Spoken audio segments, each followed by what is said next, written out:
Hello students, जय हिंद। आप सभी को मैं हूं शिव और आज रेलवे ग्रुप डी परीक्षा 2022 के 23 अगस्त प्लस आगे के सभी शिफ्टों के लिए हमने आपके लिए most important GK plus science के एक्सपेक्टेड 45 प्रश्न को इस वीडियो में लाए हैं। तो फ्रेंड्स, अगर आपका एग्जाम 23 अगस्त को है या फिर आने वाले किसी भी शिफ्टों में है तो आप लोग इस 45 क्वेश्चन को फ्रेंड्स जरूर पढ़ना, क्योंकि फ्रेंड्स ये सभी 45 क्वेश्चन पिछले जितने भी ग्रुप डी के एग्जाम हुए हैं उस पर बेस्ड 45 क्वेश्चन को बनाए हैं। तो फ्रेंड्स, आपको बता दें बिल्कुल पेपर पिछले शिफ्टों पर आधारित ये सभी प्रश्न हैं और आपको बता दें कि अगर आप इन सब प्रश्नों को पढ़ के जाते हैं तो आपको एग्जाम में इससे रिलेटेड क्वेश्चन जरूर देखने को मिलेगा, क्योंकि फ्रेंड्स जो क्वेश्चन पूछे गए हैं पिछले शिफ्ट में उस पर आधारित हमने इस क्वेश्चन को बनाए हैं। तो फ्रेंड्स, बिना देरी के हम लोग स्टार्ट करेंगे आज के पहले क्वेश्चन से। लेकिन आपको बता दें कि अगर आप हमारे चैनल पर नए हैं तो चैनल को सब्सक्राइब कर लो, जहां आपको रेलवे ग्रुप डी के हर एक शिफ्टों की पूरी एनालिसिस कराई जाएगी, प्लस आपको एक्सपेक्टेड क्वेश्चन की प्रैक्टिस भी कराई जाएगी। तो फ्रेंड्स, आइए स्टार्ट करेंगे आज के पहले क्वेश्चन से। तो फ्रेंड्स, पहला क्वेश्चन है, बैसाखी किस राज्य में मनाया जाने वाला प्रमुख त्योहार है? तो फ्रेंड्स, त्योहार से क्वेश्चन बन सकता है, बैसाखी किस राज्य में मनाया जाने वाला प्रमुख त्योहार है? तो याद रखिएगा यह पंजाब राज्य का त्योहार है। तो यानी बैसाखी कहाँ मनाया जाता है? बैसाखी त्योहार पंजाब राज्य में मनाया जाता है। अगला क्वेश्चन है, शिव कुमार शर्मा किस वादन के लिए प्रसिद्ध हैं? तो फ्रेंड्स, याद रखिएगा जो शिव कुमार शर्मा हैं वो संतूर वादक हैं। तो संतूर इसका बिल्कुल सही आंसर होगा। तो फ्रेंड्स, आपको बता दें कि इस वीडियो में आपको 45 क्वेश्चन मिलेंगे, हर एक सब्जेक्ट से क्वेश्चन मिलेगा, जैसे history, geography, statics, GK, political science, physics, chemistry, biology और करंट अफेयर्स। फ्रेंड्स, जितने टाइप के क्वेश्चन आपके एग्जाम में पूछे जाते हैं बिल्कुल उस टाइप के क्वेश्चन हमने आपके लिए बनाए हैं। तो फ्रेंड्स, आप लोग कमेंट बॉक्स में बताना कि 45 क्वेश्चन में से आप लोग कितने क्वेश्चन का आंसर दे सकते थे। अगला क्वेश्चन है, नाभिकीय रिएक्टर में भारी जल D2O यानी D2O का जो सूत्र होता है वो भारी जल का होता है, यानी भारी जल का सूत्र भी पूछ सकता है तो D2O होता है। जैसे जल का जो रासायनिक सूत्र होता है वो H2O होता है, उसी तरह से भारी जल का D2O होता है। तो पूछा गया है D2O का प्रयोग किस रूप में किया जाता है? तो फ्रेंड्स, याद रखना नाभिकीय रिएक्टर में भारी जल का प्रयोग हमेशा मंदक के रूप में किया जाता है। तो केमिस्ट्री से क्वेश्चन पूछा गया है, इसका आंसर मंदक बिल्कुल सही होगा। अगला क्वेश्चन है, फिजिक्स से, यदि लोलक की लंबाई 4 गुनी कर दी जाए तो लोलक के झूलने का समय कितना होगा? तो फ्रेंड्स, अच्छा क्वेश्चन है। आपको बता दें अगर लोलक की लंबाई को 4 गुना किया जा रहा है, उसके झूलने का समय हमेशा 2 गुना हो जाता है। तो लंबाई का हमेशा 2 गुना हो जाएगा, तो इसका आंसर होगा 2 गुना। तो इसका आंसर हो जाएगा 2 गुना, बिल्कुल सही होगा। हमेशा याद रखना जब लंबाई को हम 4 गुना करेंगे तो झूलने के समय का आवर्तकाल जो होगा वो 2 गुना हो जाएगा। अगला क्वेश्चन है, फ्रेंड्स, भारत में अंकलेश्वर किसके उत्पादन के लिए जाना जाता है? तो फ्रेंड्स, अच्छा क्वेश्चन है। आपको बता दें जो भारत में अंकलेश्वर है वो पेट्रोलियम के लिए जाना जाता है। तो पेट्रोलियम इसका बिल्कुल सही आंसर होगा। अगला क्वेश्चन है, सिंधु नदी का उद्गम स्थल क्या है? तो फ्रेंड्स, पिछले शिफ्ट में 18 अगस्त के किसी भी शिफ्ट में क्वेश्चन इससे रिलेटेड पूछा गया है, किसी भी नदी का पूछा गया था, क्लियर नहीं था किस नदी का पूछा गया था, लेकिन नदी का पूछा गया था, उस नदी का उद्गम स्थल क्या है? तो उद्गम स्थल से भी आप लोग क्वेश्चन याद रखना। सिंधु नदी का उद्गम स्थल पूछे तो मानसरोवर झील इसका बिल्कुल सही आंसर होगा। सिंधु नदी का उद्गम स्थल क्या है? मानसरोवर झील है। अगला क्वेश्चन है, साधारण बातचीत में ध्वनि की तीव्रता कितनी होती है? तो फ्रेंड्स, फिजिक्स से क्वेश्चन पूछा गया है। आपको बता दें साधारण बातचीत में ध्वनि की जो तीव्रता होती है वो 30 से 40 डेसिबल होती है। तो इसका आंसर 30 से 40 डेसिबल बिल्कुल सही होगा। अगला क्वेश्चन है, फ्रेंड्स, समुद्री जल में सर्वाधिक मात्रा में पाया जाने वाला लवण कौन सा होता है? तो फ्रेंड्स, आपको बता दें जो समुद्री जल में सबसे ज्यादा लवण पाया जाता है वो सोडियम क्लोराइड होता है। तो सोडियम क्लोराइड इसका आंसर होगा, आप लोग याद रखिएगा। अगला क्वेश्चन है, फ्रेंड्स, इंपॉर्टेंट क्वेश्चन है, पिछले शिफ्ट में पूछा हुआ क्वेश्चन है कि कोशिका की आत्महत्या की थैली किसे कहा जाता है? तो फ्रेंड्स, आपको बता दें जो क्वेश्चन ग्रुप डी में पूछा हुआ है वो आगे रिपीट हो सकता है। जैसे राजा राम मोहन राय से पिछले शिफ्ट में क्वेश्चन पूछा गया था और आज के भी शिफ्ट में क्वेश्चन उससे रिलेटेड देखने को मिला था। इसलिए फ्रेंड, जो भी क्वेश्चन आपके एग्जाम में पूछे जाएंगे उससे रिलेटेड क्वेश्चन की हम आपको प्रैक्टिस कराएंगे, टोटल 45 क्वेश्चन की। तो इस 45 क्वेश्चन को आप लोग जरूर पढ़ना। तो फ्रेंड्स, आपको बता दें कोशिका की आत्महत्या की थैली किसे कहा जाता है? तो लाइसोसोम को कहा जाता है। आगे याद रखिएगा, क्वेश्चन पूछा जा सकता है। अगला क्वेश्चन है, फ्रेंड्स, रेगिस्तान में पैदा होने वाले पौधे क्या कहलाते हैं? तो अच्छा क्वेश्चन है। फ्रेंड्स, आपको बता दें रेगिस्तान में पैदा होने वाले पौधे जीरोफाइट्स कहलाते हैं, यानी जो रेगिस्तान में पौधा पैदा होता है उसे जीरोफाइट्स कहा जाता है। अगला क्वेश्चन है फ्रेंड्स, अच्छा क्वेश्चन है कि अर्जुन अटवाल किस खेल से संबंधित है। देखिए खेल से क्वेश्चन आया है, अर्जुन अटवाल किस खेल से संबंधित हैं, तो गोल्फ खेल से संबंधित हैं। तो अर्जुन अटवाल हमेशा याद रखना, जब भी पूछा जाए तो गोल्फ खेल से संबंधित होंगे।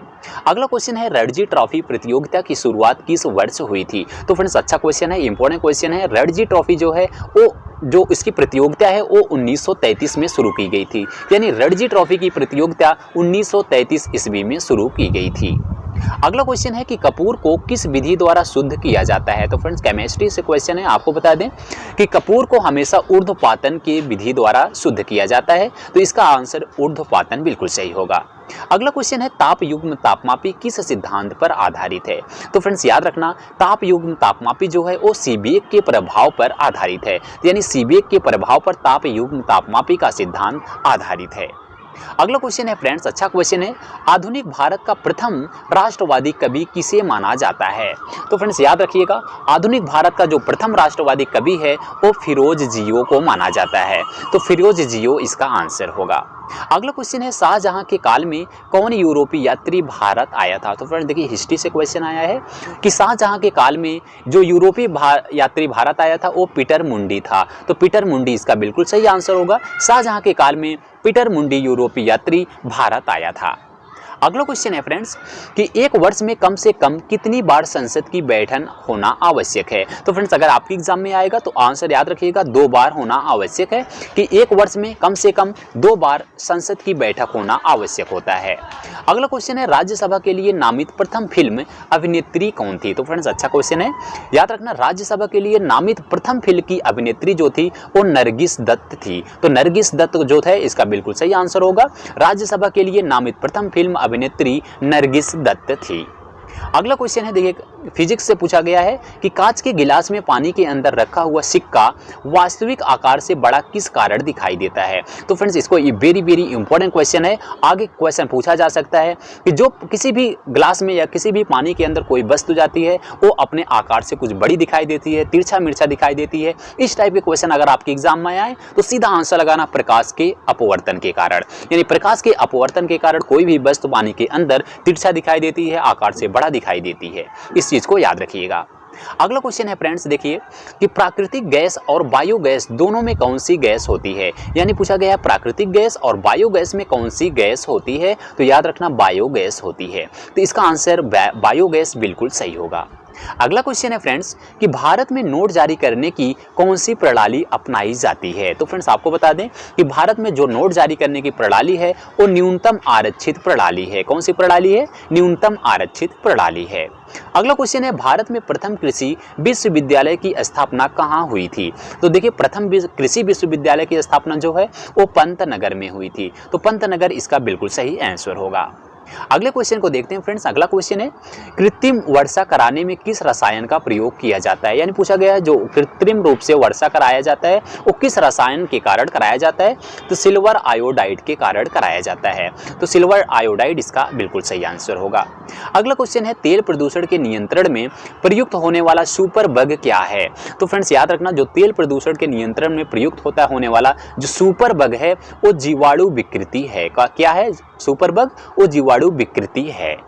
अगला क्वेश्चन है कि स्वामी विवेकानंद एयरपोर्ट भारत के किस शहर में स्थित है।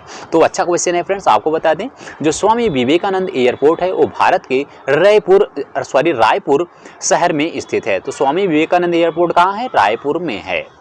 अगला क्वेश्चन है, 2011 की जनगणना स्वतंत्रता प्राप्ति के बाद कौन सी जनगणना है। तो फ्रेंड देखिए अच्छा क्वेश्चन है, इंपॉर्टेंट क्वेश्चन है, आगे शिफ्टों में पूछा जा सकता है जनगणना से क्वेश्चन।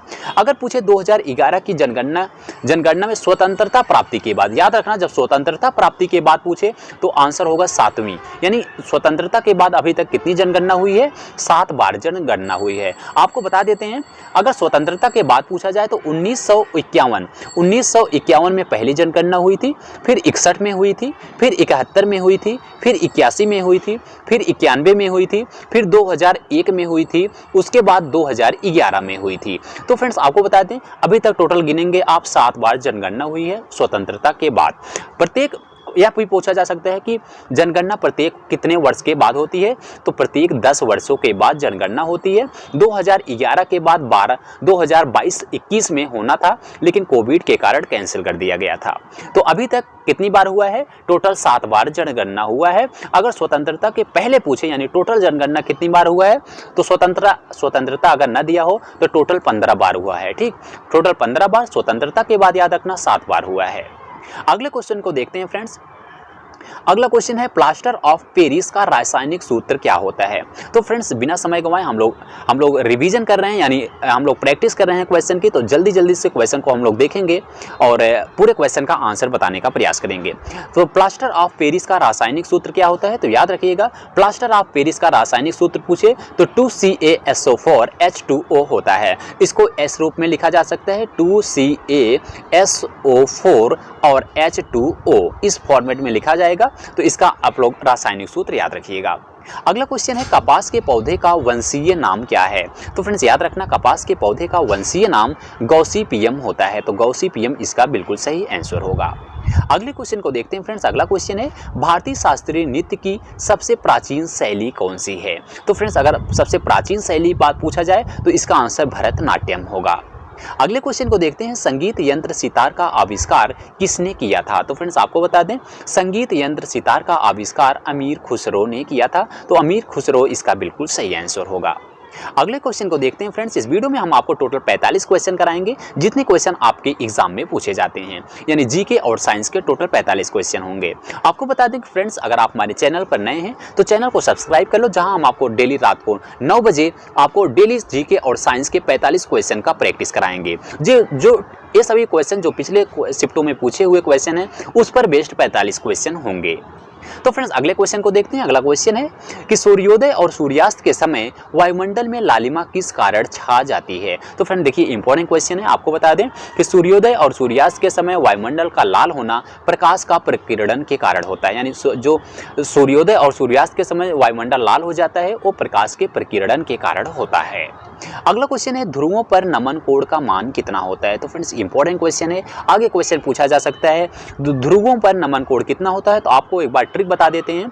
अगर पूछे ध्रुवों पर नमन कोण कितना होता है तो याद रखना जो ध्रुव होता है पोल पर नमन कोण, यानी यहाँ पर आएंगे ये होता है पोल पर नमन कोण कितना होगा, यहाँ से यहाँ देखेंगे तो पोल पर नमन कोण हो जाएगा 90 अंश। तो इसका आंसर 90 बिल्कुल सही होगा। अगर यहीं पर ध्रुवों के बजाय यहाँ पर दे दिया जाए विषुवत रेखा पर, यानी विषुवत अगर पूछ लिया जाए तो विषुवत रेखा पर नमन कोण कितना होगा, तो याद रखना विषुवत रेखा इधर जाएगी, इधर जाएंगे तो यहाँ पर कुछ नहीं मिलेगा, तो विषुवत रेखा का मान यहाँ पर 0 हो जाएगा।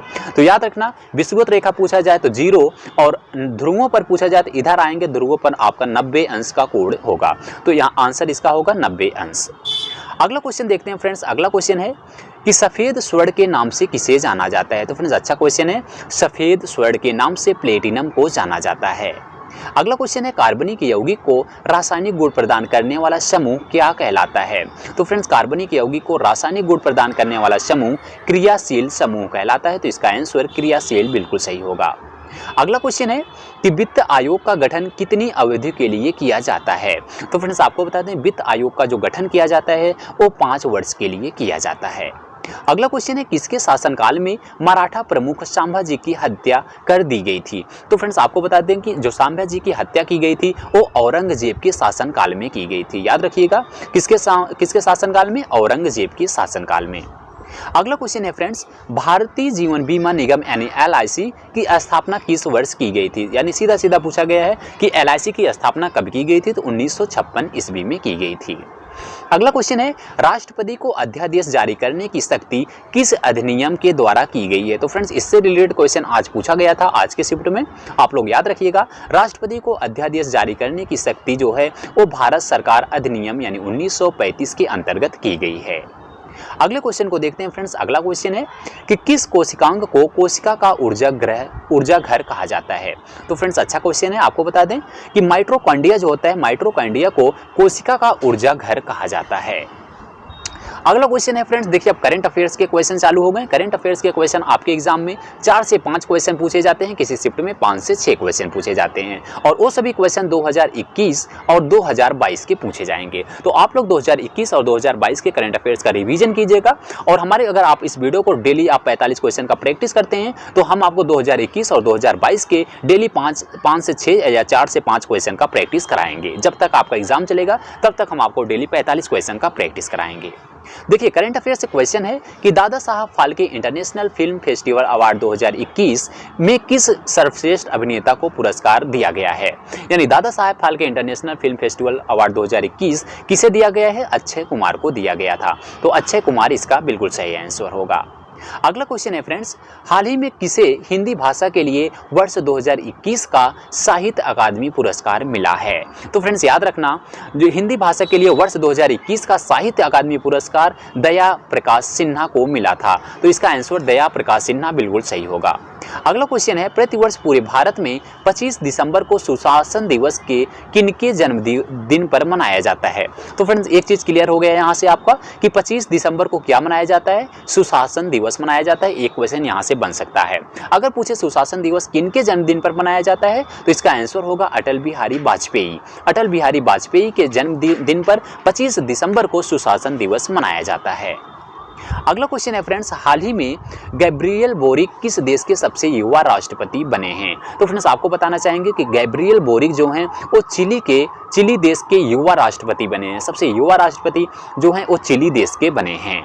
अगला क्वेश्चन है, उत्तराखंड सरकार ने किसे अपने राज्य का नया ब्रांड एम्बेसडर बनाया है। तो फ्रेंड्स आपको बता दें जो उत्तराखंड के ब्रांड एम्बेसडर हैं वो ऋषभ पंत हैं। यानी पूछा गया है उत्तराखंड के ब्रांड एम्बेसडर कौन बने हैं, तो ऋषभ पंत इसका बिल्कुल सही आंसर होगा। तो फ्रेंड्स ये सभी क्वेश्चन आज से जो हमने आपको जीके और साइंस के 45 क्वेश्चन बताए हैं। अगर वीडियो पसंद आई हो तो वीडियो को लाइक करना। अगर आप चाहते हैं कि इसी तरह से डेली 45 क्वेश्चन का आपको हम प्रैक्टिस कराएं तो आप हमारे चैनल को सब्सक्राइब कर लो। जैसे ही हमारा वीडियोस आएगा आप तक सबसे पहले वीडियोस पहुंच जाएगा।